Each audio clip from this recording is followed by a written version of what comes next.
Pessoal, é o seguinte, se tem algo que realmente nos importa hoje, é a questão do tempo. Ele é seu bem mais precioso junto com a sua saúde, né? E normalmente a gente acaba reparando nessas coisas, mas quando a gente acaba entrando no mercado de trabalho. Então a gente começa a perceber que a nossa rotina é toda bagunçada, nós não damos conta do nosso prazo, daí sim que a gente vai se preocupar com o tempo, começar a organizar em agenda e tudo mais. E é justamente para a gente começar a se preocupar com isso só quando entra no mercado de trabalho, é que é nessa faixa de idade, dos 20 aos 30 anos, que isso vira assunto recorrente nas nossas conversas com os amigos e tudo mais. Poxa, tô sem tempo, que não sei o que e tal. E é justamente nessa idade, principalmente, começa a perceber que o seu corpo já não é mais o mesmo.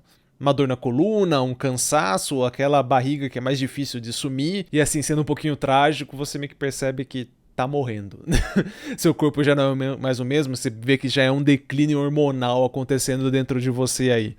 Então o tempo acaba sendo muito precioso. E é bombardeado de informações assim, percebendo que o tempo é algo muito valioso para você, que você começa a achar ferramentas para te auxiliar a isso. Então, por exemplo, você começa a colocar a sua rotina numa agenda, no Google Agenda que seja, para ele colocar lembretes e tudo mais. Você começa então a delegar, a terceirizar essa organização, essas funções, para no caso um software, né? No caso aí a Google Agenda que eu citei. Mas veja bem, o tempo ele tem que ser bem administrado, não é só para sua vida profissional. Porque uma vez que você começa a embolar a sua vida profissional, você, sei lá, deixa de sair com os amigos porque tem coisa para fazer.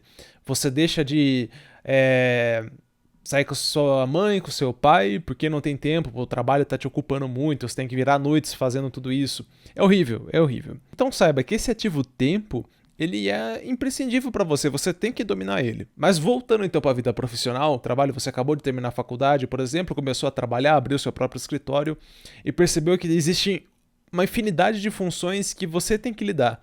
Você tem que ser seu próprio contador, você tem que ser seu próprio técnico de TI, você tem que recepcionar o cliente, você tem que ir na obra.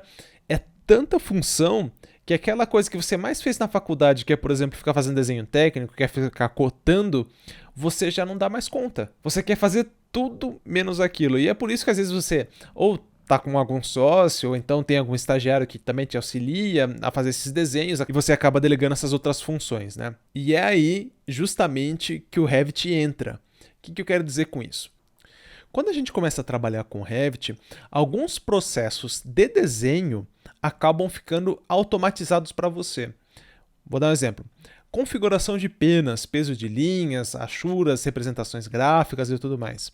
Você pode presetar isso, você pode já fazer essas configurações para na hora que você erguer o projeto, isso meio que acontecer automaticamente. Então, por exemplo, determinada parede vai ter sempre a linha peso 8, que seja quando for cortado. Então, quando você fizer um corte ou uma planta baixa, vai estar lá aquela devida espessura de linha, entende? Ou então, conforme você for colocando as portas e janelas, automaticamente uma tabela ali já está sendo gerada, com a sua devida dimensão de largura, de altura, de peitoril, qual que é a descrição disso, que material que é feito, qual que é o tipo de porta, se é de abrir, se é de correr. Tudo isso já pré-programado, você vai colocando e a documentação já vai sendo gerada automaticamente. E é algo meio óbvio. Poxa, se você já terceiriza isso com o Google Agenda, que seja, já terceiriza algumas obrigações a um software, por que você já não faz isso com o Revit, por exemplo? E assim, resumir o Revit a uma ferramenta de automação de desenho é restringir toda a potência dele, tá? Tem muito mais para você tirar ali do Revit. Eu só tô dando esse exemplo que é para você acordar um pouco e perceber que, poxa, realmente, esse tempo é algo tão valioso para mim, já passou da hora de eu delegar algumas funções para ganhar mais tempo, que seja para pegar mais projeto e voltar, ficar uma loucura e a minha agenda ficar cheia novamente. Então, para resumir essa conversa, vamos fazer assim.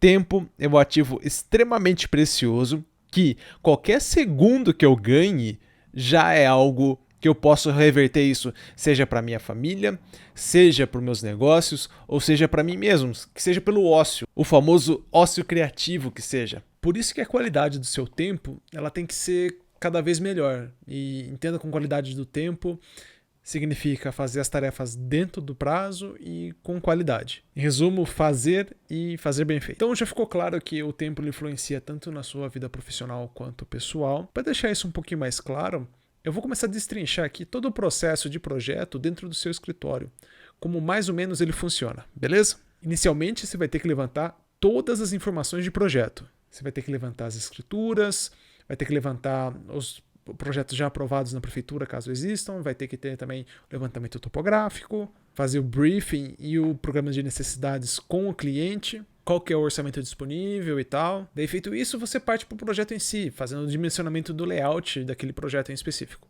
Para só então passar para a etapa do 3D, né? Você fez o layout, começa a erguer essas paredes caso você não trabalhe com Revit. Mas é também nessa etapa que você vai caprichar nesse 3D para deixar mais atrativo e conseguir vender sua proposta para o cliente, correto? Depois disso acontecem as aprovações do cliente, para finalmente você partir para o executivo e começar a fazer a documentação desse projeto. Uma vez terminada a documentação, partir para a entrega. Correto? Errado. O problema desse roteiro é que eu omiti um monte de etapa. Porque um projeto, ele se inicia primeiro na estruturação e criação do seu escritório, com todo o planejamento financeiro, de gestão e estruturação. Depois disso, você passa por uma especialização daquela área que você vai atuar. Se é interiores, se vai ser algo mais específico para estrutural, acompanhamento de obra, ou até mesmo o seu próprio estilo de arquitetura, aquilo que você mais gosta, e qual que é a sua identidade visual, vamos dizer assim, de projeto, né? O que, por sinal, vai te exigir estudo e tempo de atuação naquela determinada área que você escolher. Depois você parte para o marketing, é onde você vai ter que aprender não só oratória, coisa básica, né, no dia a dia, conversação com o cliente, até o marketing digital, né, divulgação na internet, como você vai fazer para mostrar o seu produto, para finalmente você ter o primeiro contato com o cliente. E quando você entra em contato com o cliente, você tem que ter uma proposta e, obviamente, ela tem que ser baseada em algo legal, né? Em algo que tenha lastro jurídico, vamos dizer assim. Ou seja, você vai ter que ter uma consultoria aí com advogado, alguma coisa do gênero para fazer a proposta com um contrato. Para só depois começar as etapas que eu descrevi anteriormente, de fazer o projeto, fazer o dimensionamento de layout, apresentações, enfim, tudo mais. E assim, falei tudo isso. Só para você entender que de todas essas tarefas, só 3 envolvem meio que documentação. Ou melhor dizendo, sentar na frente de um monitor, que seria o desenvolvimento do layout, o 3D e a documentação em si, né? Fazer o executivo. Ou seja, você não pode dedicar muito tempo nisso. Não é que você não é ideal, você não pode, senão você não vai ter um escritório sustentável. A documentação, ela não pode ser, sei lá, 30% do seu tempo, 40% do seu tempo dentro de um escritório. E o Revit, ele pode te ajudar nisso. E assim, como que o Revit ele pode ser uma ferramenta de projeto para você? É óbvio que cada pessoa tem a sua forma de projetar, mas todo mundo meio que inserido já dentro desse mundo digital é meio que consenso que o software ele faz parte da sua ferramenta de projeto.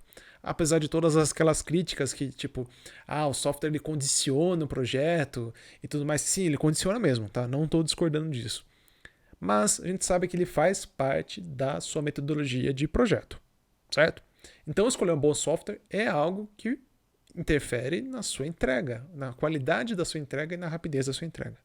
E como que o Revit pode te auxiliar nesta forma? Digamos assim, você colocou, por exemplo, você tem que projetar um quarto. E você foi lá e inseriu uma determinada cama, tamanho queen size. E rapidamente você fala, pô, será que cabe aqui uma king? Você clica ali, um botãozinho, ele já muda para king. Não, você viu que aquilo não é o ideal, voltou para queen. Também não está interessante, volta para uma cama de casal normal. Daí depois você insere ali uma porta. É tudo muito rápido, você entende? Não tem muita firula, não compreender esses espaços é muito fácil.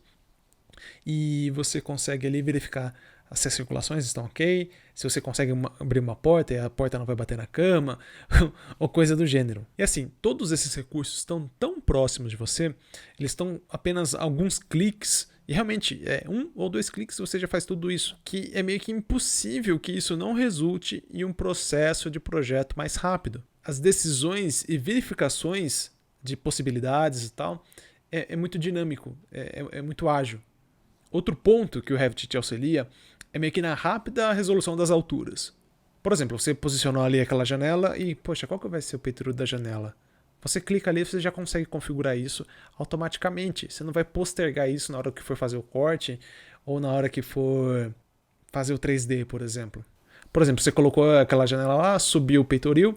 Pô, será que vai entrar em conflito com algum outro componente aqui, com algum outro elemento do projeto?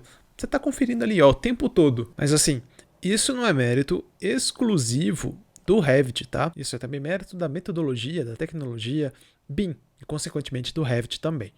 E como que isso acontece?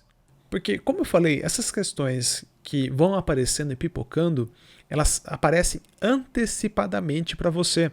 Você é sempre questionado ali durante o desenvolver do projeto para resolver tudo isso. E por isso o seu fluxo de trabalho é mais rápido. Porque pelo método convencional, a maior parte do seu desenvolvimento vai ser na documentação. O maior tempo de trabalho que você vai fazer vai ser na etapa de documentação. Enquanto que no BIM é durante a sua concepção.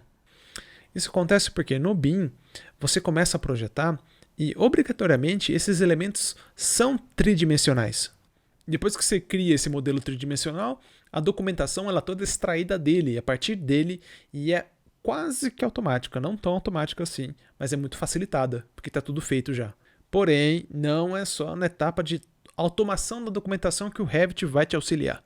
E para ficar um pouquinho mais claro, vamos pensar assim, no início de projeto você vai ter a etapa preliminar e depois a etapa de detalhamento, mas vamos pensar assim de ajustes finos no seu projeto, tá? Vamos pensar nessas duas etapas. E são nessas duas etapas, que é o início do projeto, porque depois vem a documentação em si, né? É nessas duas etapas onde você, primeiro, consegue mudar o projeto com maior facilidade, afinal é a etapa feita para isso, e é onde os custos do projeto, essas mudanças, menos custam. É onde é mais barato fazer esse tipo de coisa. Porque, por exemplo, os projetos preliminares no modo 2D, eles são feitos, são preliminares, são menos detalhados do que no modo BIM, porque como eu expliquei anteriormente, você tem que ficar detalhando coisas e tendo decisões que você não tem no 3D. E uma vez que você já tenha feito isso e já partiu para a etapa de documentação, você perde a flexibilidade, vamos dizer assim, dessas mudanças, porque algumas decisões já começaram a ser tomadas e é meio oneroso você voltar atrás em algumas decisões de projeto quando você já entra na etapa da documentação. Sem contar quando você já passa da etapa de documentação e vai para a parte de execução de fato, né? Aí sim fica meio que irreversível essas mudanças e entra aí a questão dos aditivos contratuais, né? Você vai ter que fazer outros projetos, outras mudanças e tudo mais. E por mais que esses aditivos existam, quanto mais tempo em um projeto você fica ali remoendo aquele projeto, menos projetos novos você consegue pegar. Você vai ter menos tempo também e menos portfólio. Isso é péssimo, péssimo para você. Então eu acredito que assim, essas são as razões que deveriam te incentivar a mudar para o Revit. E isso vai fazer, obviamente, você ter mais tempo, seja o motivo qual for. Valeu!